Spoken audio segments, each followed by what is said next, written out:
श्यामा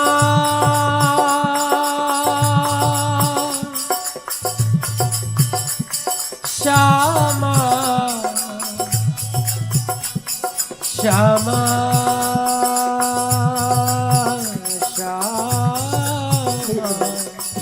बात है, सिद्ध बात, परम सिद्ध बात है। जब तक ये रजोगुण रहता है तो ये बातें केवल सुन ली जाती हैं लेकिन आचरण में नहीं उतरता। आप कुछ वर्ष नियम से वृंदावन की रज लगाइए, गिरिराज जी की रज लगाइए, परिक्रमा की रज लगाइए, बरसाने की रज लगाइए। आप जो ब्रज धाम में अपने 84 कोस में सुंदर सुंदर प्रियालाल की लीला स्थलियां हैं, यहाँ की रज लेकर एकत्रित कर लीजिए, किसी पात्र में रख के रोज उसको प्रणाम करो। जैसे हम मंदिर में ठाकुर के दर्शन करते हैं, ऐसे रोज रज के दर्शन करो, रज का शरीर में लेप करो, या ऐसे महान रस में लीला स्थलियों पर लोट लगाओ, शरीर में रोज वृंदावन की रज लगे, ब्रज रज लगे। आप चमत्कार देख लीजिए, आप खुद अनुभव कीजिए कि आपका हृदय कैसे परिवर्तित हो रहा है। ये केवल प्रवचन की बात नहीं, यदि जीवन में आप आचरण में नहीं उतारेंगे तो केवल सुनने कहने की बात रह जाएगी, अनुभव में नहीं आएगी। जब तक रज का त्याग नहीं होता तब तक रज से प्रेम नहीं होता, और जब तक रज से प्रेम नहीं होता तब तक ये रजोपसेवी जोड़ी का दर्शन नहीं हो सकता। रज माने रजोगुण, जब तक रजोगुण का त्याग नहीं होता तब तक रज से प्रेम नहीं होता, और जब तक रज से प्रेम नहीं होता तब तक जुगल सरकार की झांकी मन में आ ही नहीं सकती। मस्तक से लेकर के संपूर्ण शरीर में रज का लेप होना चाहिए। स्नान के तत्काल बाद रज लगाए, सबसे पहले रज लगाइए, फिर दूसरी बात तिलक लगाइए, पहले रज पूरे शरीर में लेप कीजिए। करके देखिए, जो कर रहे हैं नियम पूर्वक आगे तक करते रहे तो वे एक रस में डूब जाएंगे। एक महापुरुष नहीं, बड़े बड़े महापुरुषों की सबकी अनुभूति यही है। हरिवंश महाप्रभु जब अपनी निष्ठा का वर्णन करते तो कहते, राहो को काहू मन ही दिए, मेरे प्राणनाथ श्री श्यामा शपथ करो दृढ़ छे। कोई कहीं भी मन लगाए, किसी का विरोध नहीं है, पर हम अपने मन की बात कहते हैं कि हमारे प्राणनाथ श्री श्यामा है, ये हम शपथ लेके कहते हैं। तीन काले को शपथ लेके कह रहे हैं, तिनके का स्पर्श करते हुए शपथ पूर्वक कह रहे हैं कि हमारे प्राणनाथ श्री श्यामा है। ये कैसा रस है? श्यामा जी के चरणारविंद की प्रधानता के द्वारा जो रस मिलता है। बोले जे अवतार कदम भजत है, हरि दृढ़ व्रत जो ये तेवु उमग तजत मर्यादा बन बिहार रस।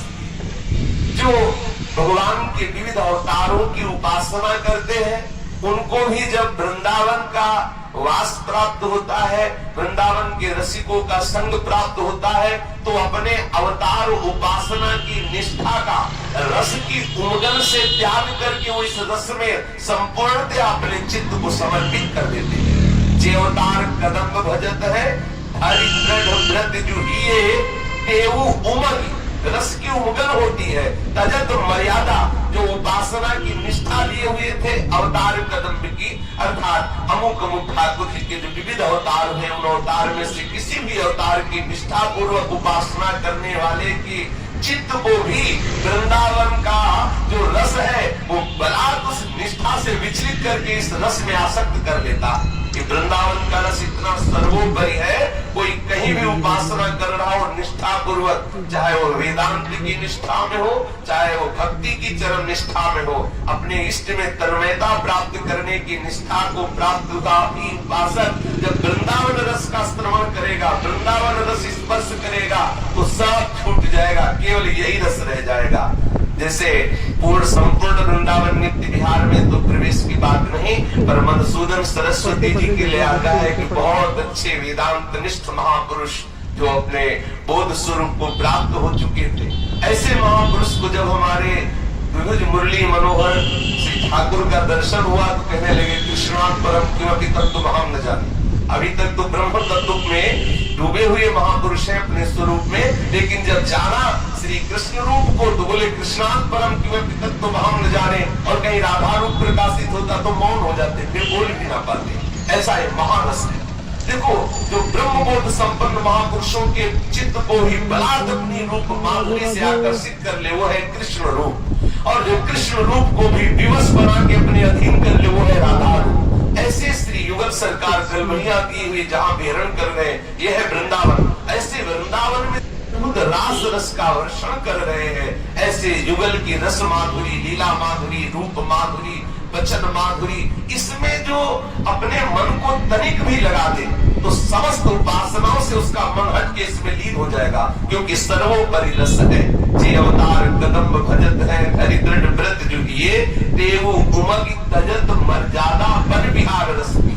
श्री हरिवंशवान लोग कह रहे हैं कि खोए रतन फिरत जे घर घर कौन काजे सिचिए, जैसे ही हरिवंश अनंत सचुना ही बिनु या रजहली। देखो कोई भी रज का प्रसंग नहीं है यहाँ, प्रसंग निष्ठा का और प्रसंग इस वृंदावन नित्य विहार रस का महाप्रभु पर वर्णन कर रहे हैं। पर अचानक ये रज की बात कही, जैसे हरिवंश अनंत सचुना ही बिनु या रजहली। महाप्रभु ने विचार किया कि श्यामादू के चरणारविंद की ऐसी रसमयी निष्ठा, श्री वृंदावन नित्य विहार रस विहार की ऐसी उमगम और संपूर्ण रूप से महारत्न स्वरूप वृंदावनेश्वरी और वृंदावन के जो ईश्वर श्री लाल जो है, इनके प्रति विशुद्ध प्रेम केवल एकमात्र अगर प्रकट हो सकता है इस रज से हो सकता है। अगर इसका कोई साधन है तो एकमात्र रज है। अगर रज का सेवन नहीं हो रहा तो श्यामानंद के चरणारविंद की प्रीति, युगल के प्रति जो सेवा करने का तत्सुख भाव, ये आ ही नहीं सकता हृदय में। जैसी हरिवंश अनंत सचुनाही बिनु या रजहि, बिना इस रज का सेवन किए कोई नित्य विहार रस का अनुभव, कोई प्रियालाल के प्रेम रस का अनुभव नहीं कर सकता। यहाँ श्री नागरीदास जी कह रहे, सर्वस की ब्रज धूरी पूरी नित रहे एक रस, वो पूरा हो जाएगा। अर्थात उसका हृदय संपूर्ण कामनाओं से रहित होकर के पूर्ण काम हो जाएगा। कोई कामना हृदय में नहीं रह जाएगी जो वृंदावन की रज का लेप अपने शरीर पर करेगा। वृंदावन की रज लेकर पूरे शरीर में ऐसे अभिषेक कीजिए, स्नान कीजिए, इस रज से पूरे शरीर में रज को लगाइए, अपने मस्तक पर धारण कीजिए, उसका हृदय पूर्ण हो जाएगा। पूर्ण काम, कोई कामना नहीं, हृदय निष्काम हो जाएगा। और सबसे बड़ी बात, एक रस हो जाएगा। अभी क्या है, थोड़ी देर हमारा मन भजन में लगता है, थोड़ी देर विषय में लगता है, चंचल मन की गति बड़ी विचित्र है। ये वृंदावन की रज क्या करेगी, मन को पूर्ण कर देगी। अभी जो मन अपूर्णता का अनुभव करके इधर उधर भागता है, मन के भागने का लक्षण इसी से समझ में आता है कि उसे सुख का अनुभव नहीं हो रहा। निज सुख बिन मन होई की पीरा, जब तक मन को निज सुख का अनुभव नहीं होता तब तक कोई स्थिर नहीं होता। और ये रज सीधे मन को निज सुख में स्थिर कर देती है। तभी लिखा है कि वो सदा एक रस रहता है जो इस रज का सेवन कर। यही तो हम चाहते हैं कि हम सदैव एक रस में डूबे, प्रियालाल एक रस में डूबे। निस्देव से जानत ना सजनी एक रस कीजी रहे। कौन सा एक रस कीजी रहे, बोले सेवा सुख में बढ़े आनंद मोद सबके महाप्रेम सुरंग रंगी, और न कछु सुहाय दिन को जुगल सेवा सुख पगी। निस्देव से जानत ना सजनी एक रस भीजी रहे। यह है एक रस। आठों पहर श्री श्यामा श्याम के चिंतन में, श्री श्यामा श्याम के सेवन में मन मगन हो रहा है। किस बल से, बोले इस वृंदावन की रज से, जिसने सर्वस्व का त्याग करके सर्वस्व वृंदावन की रज को मान लिया है। हमारा जो कुछ भी है साधन और साध्य वृंदावन की रज है, जिसने ऐसा मान लिया वो पूर्ण काम हो गया। उसके हृदय में ये नित्य विहार एक रस, जिसके लिए ध्रुवदास जी ने वर्णन किया है कि निस्देव से जानत ना ही सजनी एक रस भीजी रहे। ये एक रस उसके हृदय में प्रकट हो जाता है। मन अखियां तन बात निरख पुनि बंधत रीझ बस, मन रूपी आंखों से उसे इसी वृंदावन धाम में देखने को मिलता है। बहुत सुंदर वर्णन कर रहे हैं कि मन रूपी आंखों, जो मानस नेत्र है, वो खुल जाते हैं। वृंदावन की रज के सेवन से मानस नेत्र खुल जाते हैं और वो देख पाता है कि बोले कबे झुकत मोह और को दूसरा किधर मिलता है मद गज चाल, गलबाही दीने दो प्रिया नवल नंदलाल। ये देखने की पहले प्रबल लालसा प्रकट होती है। ऐसा कब होगा कि प्रिया जी और लाल जी गलबैया देखकर गजनायक प्रभु चाल गयंदनी गति वृषभान किशोरी, ऐसे दोनों मदमाते नेत्रों से गज गयंदिनी की चाल से आनंद रस भरे हुए गलबैया देकर मेरी तरफ आ रहे हो, ऐसा मैं कब देख पाऊंगा। ये लालसा होती है पहले इस रज के लगाने से, फिर इसी रज के प्रभाव से